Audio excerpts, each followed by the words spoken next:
for almost 5 consecutive years. Philippines is always included in the top viewers of Pornhub. It is a pornographic website, and it is surprising that Filipino women share a big percentage of watchers using mostly of their mobile phones. According to Coach Nikki Davis Feinblum, a New York-based sex writer and educator, she said that we are moving towards embracing female sexuality, and women are feeling more deserving of pleasure. As a result, women are more open to exploring their sexuality, and there is less stigma around watching porn. She further reiterated that more women are feeling empowered and exploring how the right video can help facilitate. As a result, it seems like there is more porn being produced that targets a female audience. But globally, karamihan pa rin sa mga men are still more watch pornography on the website compared to women. But here in the Philippines, it is surprising that more women are open to exploring their sexuality based on the term of Coach Nikki. In the Philippines, again, Filipinos continue to reportedly log the most number of hours at Pornhub, and more Filipino women log hours on the site than Filipino women. Seconds lang naman. Based on the Pornhub findings in 2021, ito yung nakita kong magandang stat. Users from the Philippines spend the most time on the platform, at least 11 minutes, getting the top spot and top 20 spot for almost 5 years. Philippines is also the top 9 source of traffic on the site. With the United States, United Kingdom, and Japan in the top 3 spots. It is surprising also that women outnumbered men in the proportion of watchers at 52%. Konting difference lang naman. Interestingly, Pornhub also saw a growth of female visitors compared to its last 2019. The Philippines leads in this category, having 50% of its visitors to be women. A big jump from 2019's statistics, which is 39% are female. So from 39 in 2019, ngayon 2021, naging 52%. It is also listed that 74% of Filipino watchers use their mobile devices when visiting the site. Of course naman, mas madaling itago yung mobile phone compared sa desktop at sa laptop. The term Pinay continues to be the most searched by Filipinos, with other terms Hentai, Japanese, and Korean. Notably, the Philippines had incredible usage on mobile devices. So most of the traffic was done on mobile phones, the highest for any country in the top 20, to completely edge out the use of tablets and computers. As expected, Pinay was the most searched term in the Philippines by distance. So, Pinay daw ang pinakasikat na keyword. Though Japanese did overtake Pinoy for the second spot, Hentai and Korean, which both dropped 2 spots, rounded up the top 5 in the country. At least top 5 pa rin siya, no?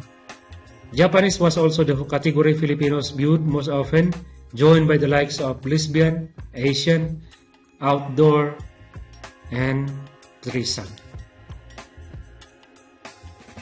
In terms of relative categories, Pornhub found Filipinos were 192% more likely to view the romantic category compared to the rest of the world. At least medyo traditional pa rin tayo. Doon tayo sa romantic category. Okay? Hindi tayo doon sa mga word na category. Weird na category. Similar numbers can be seen with Korean at 186% behind the scenes, at 180%, ASEAN at 171%, and Japanese at 153%. Meanwhile, the Philippines top 5 trending searches Also, an increase by 200%, leading the charts by a mile was Pinay Tattoo. Ito dun yung mga sikat na na keyword. Beautiful Asian, hot romantic sex, tattoo artist, and Pinay delivery boy. Yan. Women continued to be the Philippines' more frequent visitors, with female visitors making up 53%. Ito naman yung sa 2022 statistics. Nakaroon lang siya ng 1% jump from the 2021 statistics. This was also the highest proportion of women in any country in 2022. So, pinakahayas yung mga Filipino women watchers in third world. Anong ibig sabihin yan? Huh? So, for now, still, I don't know how to interpret. Pero yun nga, nagiging open na yung mga Pinay women natin. Finally, the porn stars that Filipinos most viewed were Lexi Lore, Lana Rhodes, Eva Elfie, Mia Khalifa, and the sole man in the top 5 is Johnny Sins.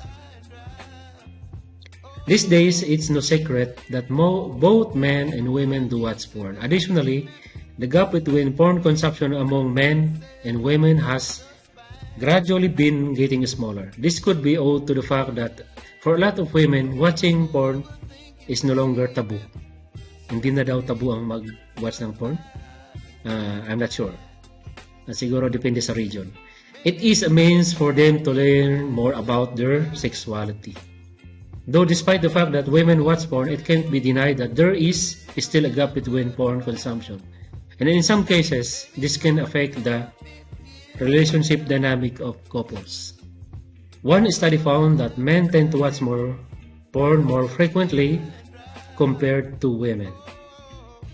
Men who are single watch porn most often.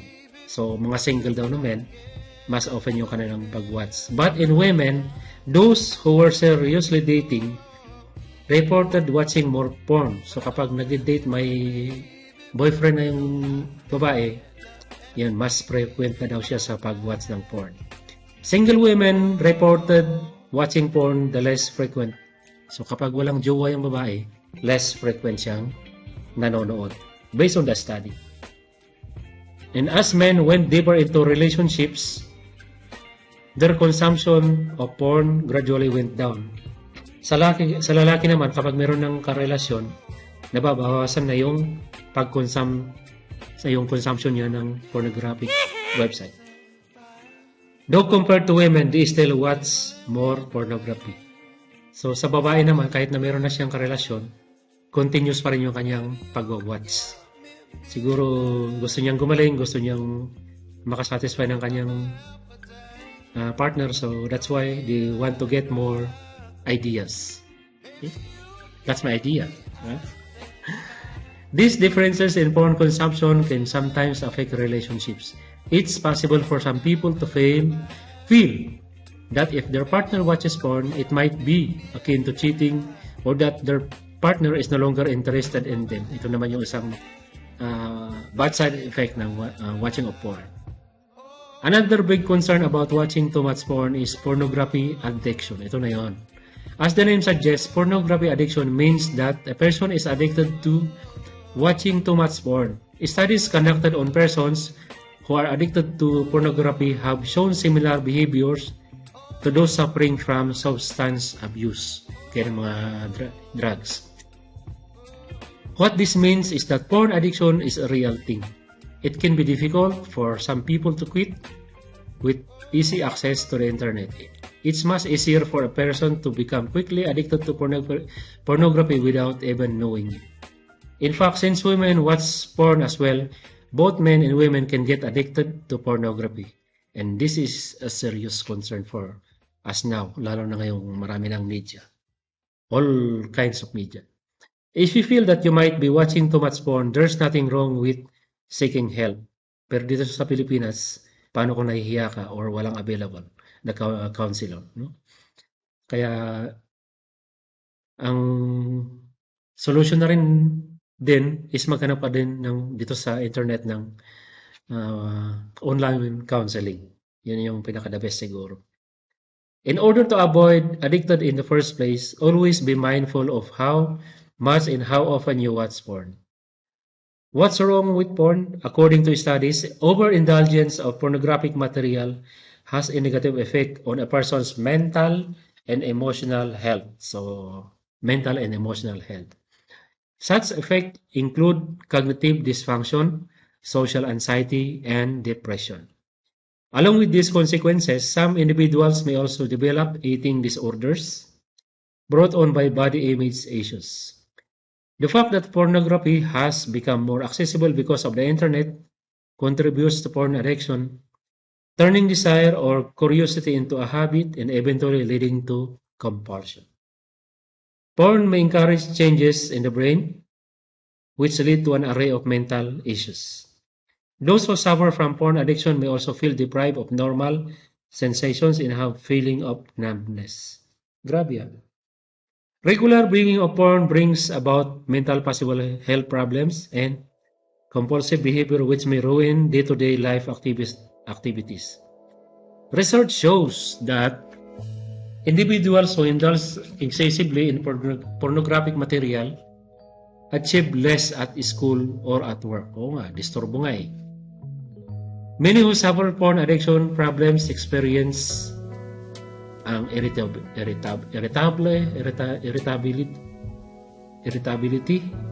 or irritable. Yan, ano ba? Anger and depression, bipolar or sudden mood swings. Porn addiction on its own can lead to its own issues, but those who consume it as a coping mechanism is a different case. There are numerous cases of individuals who have lived through traumatic events who turn to using porn to suit themselves. Yes. Halimbawa, loneliness, post-traumatic disorder, and attachment problems are a few instances where porn is used as a coping mechanism to get through every day. Yan. Ganun pa yan. Pwede mong gawing coping mechanism kapag meron kang traumatic experience. In cases such as this, it is necessary for these people to seek professional therapy. Pero saan? In some cases, porn addiction problems may lead to social isolation. A number of social behaviors may rise such as avoiding events involving social activity, lying, intriguing people, becoming more and more selfish, choosing to watch porn over being with people. One of the biggest porn addiction problem is treating people only as objects of pleasure. Yeah. So, nawawala na yung spirit of love, naging object of pleasure na lang. Other signs that point to sexual objectification because of porn addiction may lead to judging people through their body. Yeah. Tumitingin ka lang sa panlabas na kanyuhan. Disrespecting people's privacy, being insensitive about harmful sexual conduct. Yeah. When a person engages in excessive consumption of porn, this may take a turn for the worse. They might try watching porn in public places, watching illegal imagery, performing abusive sexual activities. Yeah. Palala ng palala. If an individual watches too much porn, oftentimes they may become apathetic or indifferent to the feelings of their partner during intercourse. In such cases, this can happen. Viewing porn as something more satisfying than your partner. Partner may think porn is the way of the relationship. Losing intimacy in the relationship, ito yung mga impact ng bad impact ng porn addiction. Sexual dysfunction such as erectile dysfunction or difficulty achieving arousal. Kasi mataas na yung expectation mo eh. Yan. Yan yung mga bad impact. When porn is all an individual can think of, duties are often ignored. Just as addiction to alcohol or drugs leads to destructive behavior, porn addiction has a direct impact on family, work, and even as a person's health. Aside from a decline in productivity, porn addiction problems can also cause an individual to neglect self-care. So, Yan lang po. Nag-e-end yung ating binasa. I hope you like it. Please subscribe. Kung okay naman yung napanood mo at narinig mo. Thank you so much.